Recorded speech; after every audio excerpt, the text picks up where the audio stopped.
Hi guys, कैसे हो आप लोग। उम्मीद है अच्छे होंगे। तो दोस्तों, हमारे चैनल ज्ञान सागर में आपका स्वागत है। तो कल लास्ट क्लास में हमने आपको जो बायोलॉजी से आने वाले सभी टॉपिकों से जो क्वेश्चन आते थे वो हमने कंप्लीट करा दिए थे। तो आज हम आपको बॉटनी की शुरुआत कराते हैं। बॉटनी यानी कि वनस्पति विज्ञान, जिसमें पेड़ पौधों के बारे में पढ़ा जाता है, पेड़ों की जातियों के बारे में पढ़ा जाता है, उसकी जो भी प्रजाति होती है उनके बारे में जाना जाता है और उनसे किस प्रकार क्वेश्चन बनते हैं, ये सब हम आपको बताएंगे। तो पहले तो दोस्तों ये बता देते हैं, जो बॉटनी होती है उसका जो पिता होता है वो उसे कहते हैं थियोफ्रेस्टस को, और थियोफ्रेस्टस ने एक बुक लिखी थी, हिस्टोरिया प्लांटोनियम। चलो ये तो हमने बता दिया। अब बात करते हैं जो पादप जगत की, यानी कि बॉटनी जो होता है, वनस्पति विज्ञान होता है, जो पादप जगत होता है उसे दो भागों में बांटा गया है। यानी कि एक तरह से कह सकते हो जो पौधों के जो प्रकार होते हैं वो दो प्रकार के होते हैं। अब दो प्रकार के कौन कौन से होते हैं, एक होता है हमारा थैलोफाइटा, एक होता है एम्ब्रीफाइटा। तो इन दोनों के अंतर्गत पौधों की प्रजातियों को रखा जाता है। चलिए ये मैं आपको बता दूंगा। पहले मैं आपको जितना बताया उतना लिखाता हूँ, इसकी परिभाषा और ये सब जो भी बताया हमने। चलिए, तो बॉटनी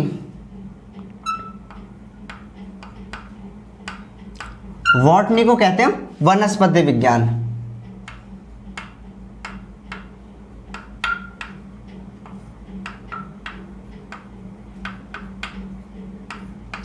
वनस्पति विज्ञान कहते हैं।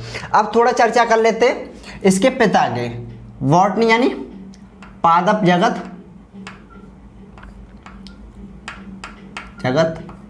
व बॉटनी का पिता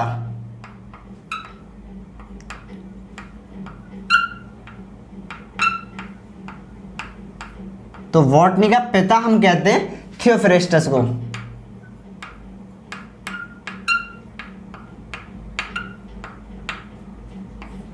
इसे हम बॉटनी का पिता कहते हैं। अब बात करते हैं इसकी पुस्तक की। इन्होंने एक पुस्तक लिखी थी, हिस्टोरिया प्लांटोनियम। देखो उसमें प्लांट आ रहा है, प्लांट का मतलब होता है पौधा, और पादप का मतलब भी पौधा ही होता है। तो उसने जो बुक लिखी थी उस बुक का नाम है हिस्टोरिया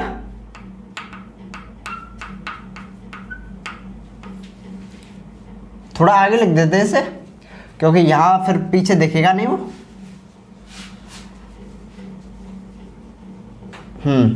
तो इसकी जो बुक थी उसका नाम था हिस्टोरिया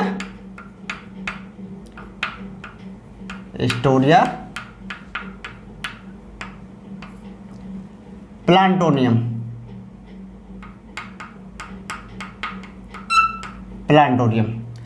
हिस्टोरिया प्लांटोनियम मैंने आपको लिख के बता दिया। तो अब चर्चा करते हैं पादप जगत के बारे में। तो देखिए, पादप जगत को किस प्रकार दो भागों में बांटा गया है।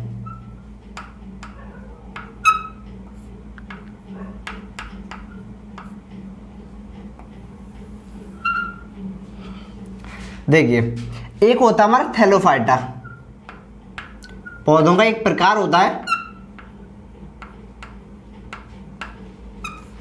और एक होता है हमारा एम्ब्रियोफाइटा।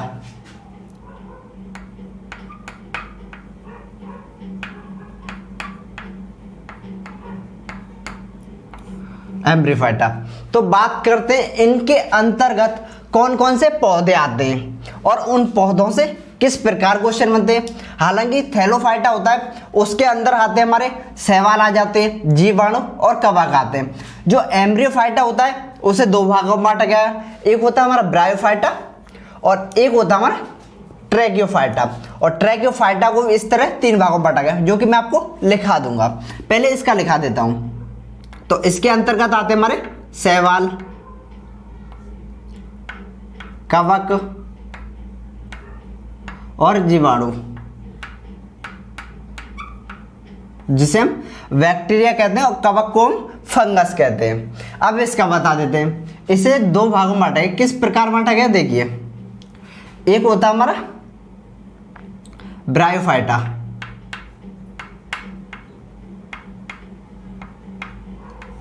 और एक होता हमारा ट्रैकियोफाइटा।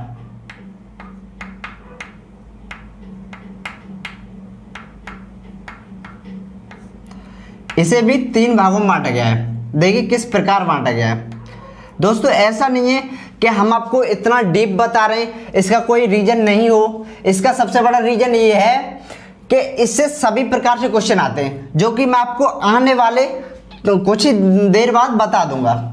चलिए, इसे बांटा गया 3 भागों में। एक होता हमारा टेरिडोफाइटा,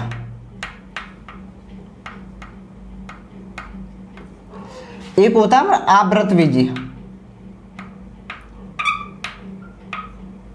आवृतबीजी पौधे होते हैं, और जिस तरह क्वेश्चन आते हैं तो पूछा जाता है कि आवृतबीजी सबसे बड़ा पौधा कौन सा होता है, सबसे छोटा पत्ता मतलब सबसे छोटा आवृतबीजी पौधा कौन सा होता है, सबसे बड़ी पत्ती वाला पौधा कौन सा होता है, सबसे बड़े बीज वाला पौधा कौन सा होता है। इस तरीके से क्वेश्चन आते हैं। और एक होता है हमारा अनावृतबीजी।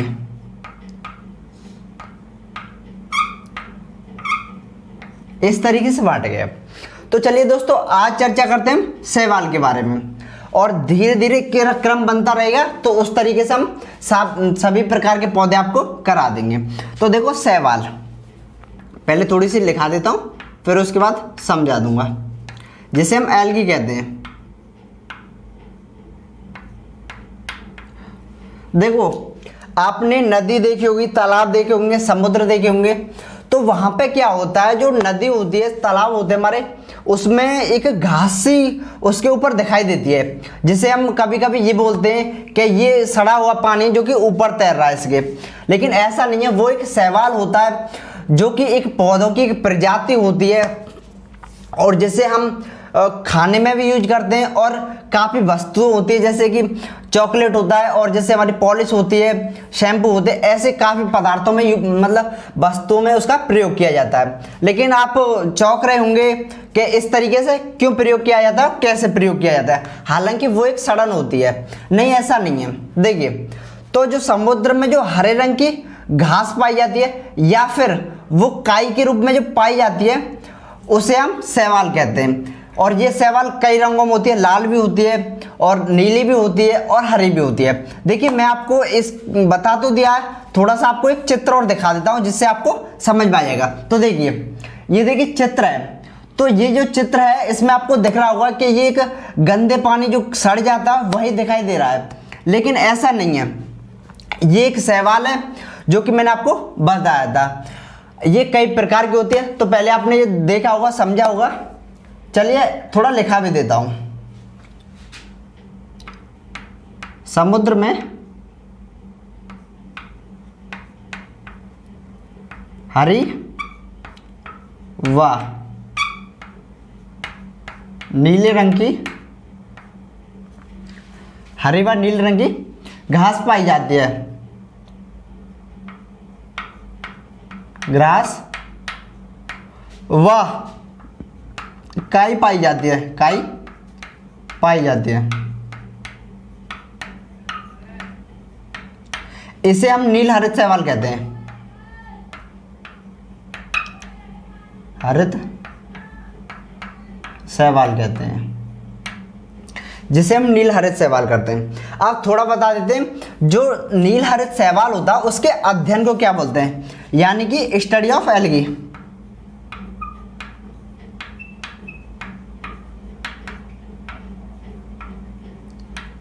तो स्टडी ऑफ एल्गी यानी शैवालों के अध्ययन को हम फाइकोलॉजी कहते हैं। फाइकोलॉजी कहते हैं। अब थोड़ा बता देता हूं आपको, शैवाल की प्रजातियों और या फिर शैवाल से जिस प्रकार फैक्ट बनते हैं, वो सभी पर हम आज चर्चा करेंगे, और मैं आपको एक एक करके उनके क्रम के अनुसार आपको लिखा दूंगा। देखिए, एक होता है शैवाल जो कि बर्फ पर उगता है, तो उस शैवाल को हम कहते हैं ट्राइकोफाइटा, सॉरी ट्राइकोफाइटा नहीं, क्रिप्टोफाइटा कहते हैं।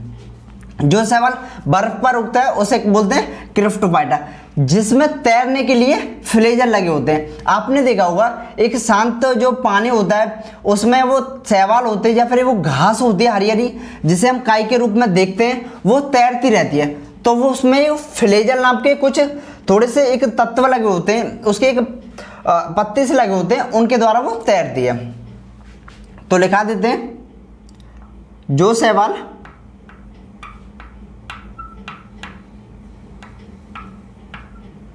बर्फ पर होते हैं,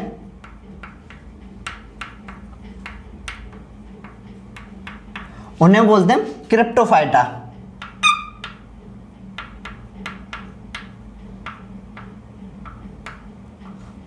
उन्हें बोलते हैं क्रिप्टोफाइटा। थोड़ा सा ये बता देता हूं, इसमें लगे होते हैं फ्लेजल। इनका प्रयोग ये होता है कि यह तैरने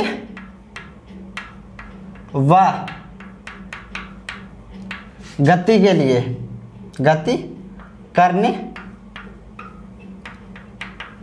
के लिए, गति करने के, तैरने व गति करने के लिए लगे होते हैं। तो ये मैंने आपको बता दिया। अब इतना आप नोट कर लीजिए, फिर इससे किस प्रकार फैक्ट बनते वो सभी मैं आपको करा दूंगा। चलिए पहले मैं इसे साफ करा देता हूं। अब हम आपको बता दें कि सवालों से किस प्रकार आते हैं क्वेश्चन और इसे किस प्रकार क्वेश्चन बनते हैं, वो सब हम आपको बताएंगे।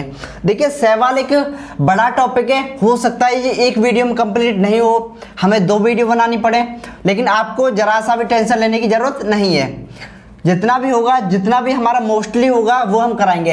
ऐसा भी नहीं कि आपको इतनी लंबी रामायण बताएं और उससे एक भी क्वेश्चन नहीं आए, ऐसा भी नहीं कराएंगे, क्योंकि उसमें आपका भी नुकसान है और हमारा भी नुकसान है। तो हम वही डेटा कराएंगे आपको, वही कंटेंट कराएंगे जो कि जिससे क्वेश्चन आ गए हों, आते हों या फिर आने वाले हों भविष्य में, वही कंटेंट कराएंगे। चलिए तो बात करते हैं फैक्ट की। तो पहले मैं आपको बताता हूं, शैवालों के किण्वन से एसिटिक अम्ल प्राप्त होता है। यह हम आपको फैक्ट लिखा देते हैं।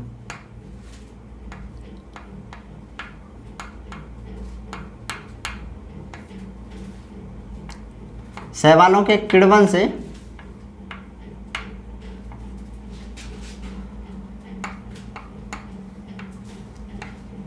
एसिटिक अम्ल प्राप्त होता है।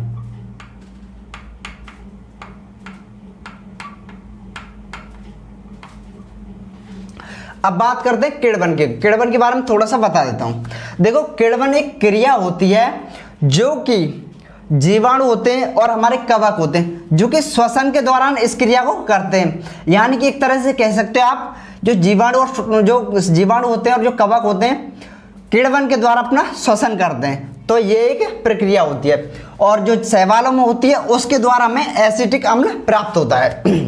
तो अब बात करते हैं दूसरा फैक्ट। दूसरा फैक्ट ये होता है कि जो शैवाल होते हैं उसकी जो कोशिका भित्ति होती है वो किसकी बनी होती है। शैवालों की कोशिका भित्ति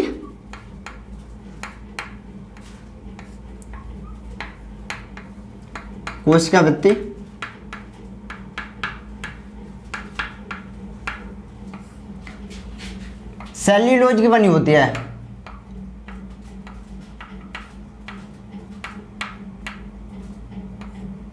सेल्यूलोज की बनी होती है। अच्छा थोड़ा सा आपको कुछ और जो इससे संबंधित थोड़ा सा याद दिलाते हैं। देखो हमने शैवालों की बताई है, अब थोड़ा सा ध्यान दिला देते हैं आपको कवकों की। जो कवकों की कोशिका भित्ति होती है वो काइटिन की बनी होती है और कीटों के बाह्य कंकाल को पैक्टिन कहते हैं, जो कि हमने आपको फर्स्ट वीडियो में ही कराया था। तो आप इसे थोड़ा सा याद कराना हमारा फर्ज होता है। चलिए अब अगला पॉइंट बनता है कि सबसे बड़ी शैवाल कौन सी होती है, सबसे छोटी शैवाल कौन सी होती है। तो सबसे बड़ी शैवाल होती है माइक्रोसिस्टिस, बड़ी शैवाल।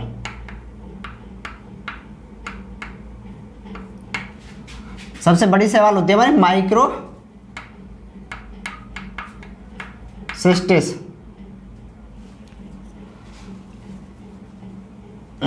माइक्रोसिस्टिस नाम की होती है हमारी। अब बात करते हैं सबसे छोटी शैवाल की।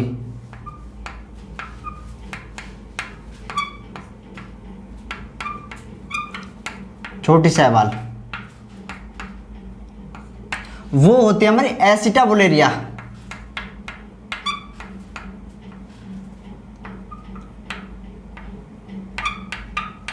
थोड़ा इसका लंबा नाम है लेकिन इंपॉर्टेंट है।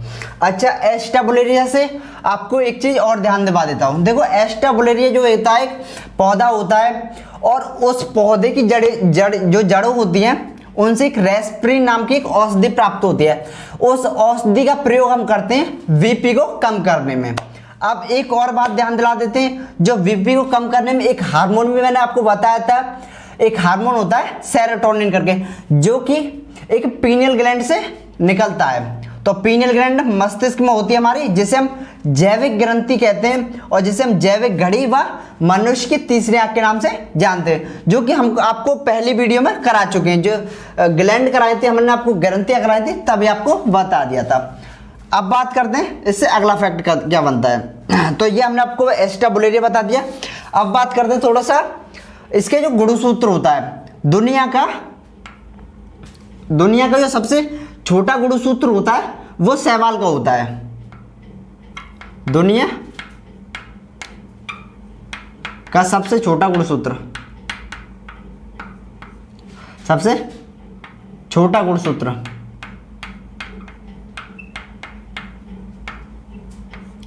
जिसका नाम होता है ट्रिलियम, जो कि शैवाल में पाया जाता है। शैवाल को होता है। अब और इससे अगला फैक्ट बनता है कि जो दुनिया यानी जो संसार होता है उसका जो 90% प्रकाश संश्लेषण की जो क्रिया होती है वो शैवाल द्वारा की जाती है। संसार की 90% प्रकाश संश्लेषण की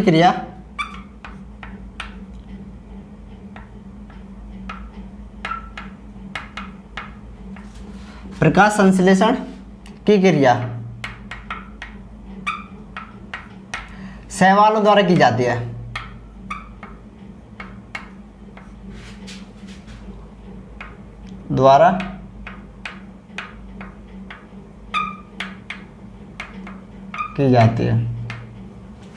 अब थोड़ा बता देते हैं। देखो मैंने जैसे पहले बताया था आपको, शैवालों को कुछ देशों में खाया जाता है और उनका काफ़ी ऐसी वस्तुएं होती हैं जिनमें इनका प्रयोग किया जाता है। जैसा कि शैम्पू होता है, हमारी जूते पॉलिश होती है, और जैसे चॉकलेट होती है, उन्हें खाने में प्रयोग किया जाता है।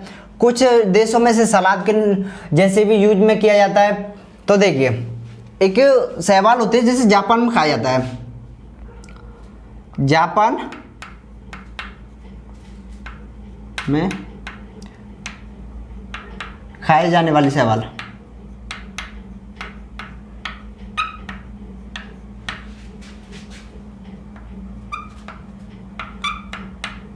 दोस्तों एक बात और बता देता हूं आपको। देखो वो होती है हमारी जापान में खाई जाने वाली होती है, वो होती है, एक तो होती है हमारी पोरीफाइटा और एक होती है हमारी उल्वा करके। जो उल्वा होती है उसे हम समुद्री सलाद के नाम से जानते हैं।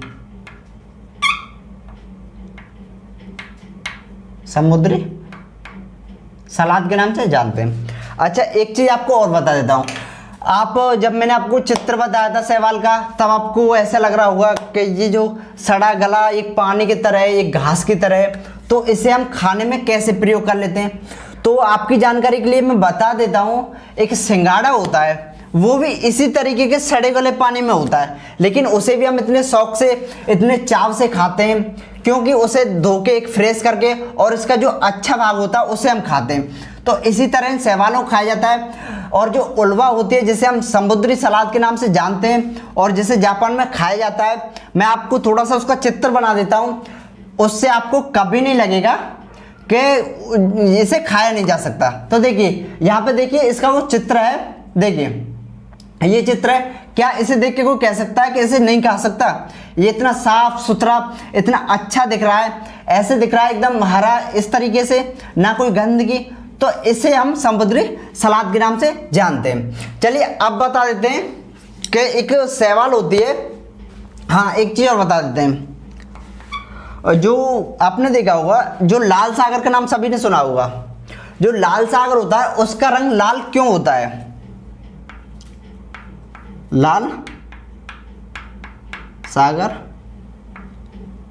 का रंग लाल क्यों होता है? क्योंकि उसमें लाल शैवाल पाई जाती है,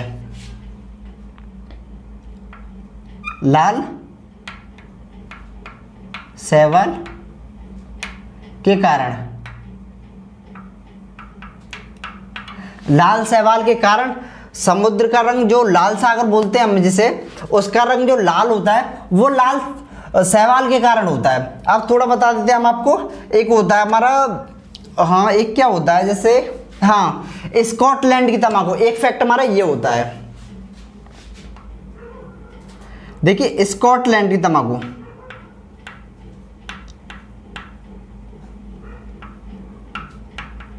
तंबाकू, हम किसे कहते हैं, तो एक होता है हमारा रोडोमेरिया पल्मेटा, एक शैवाल होती है हमारी रोडोमेरिया पल्मेटा।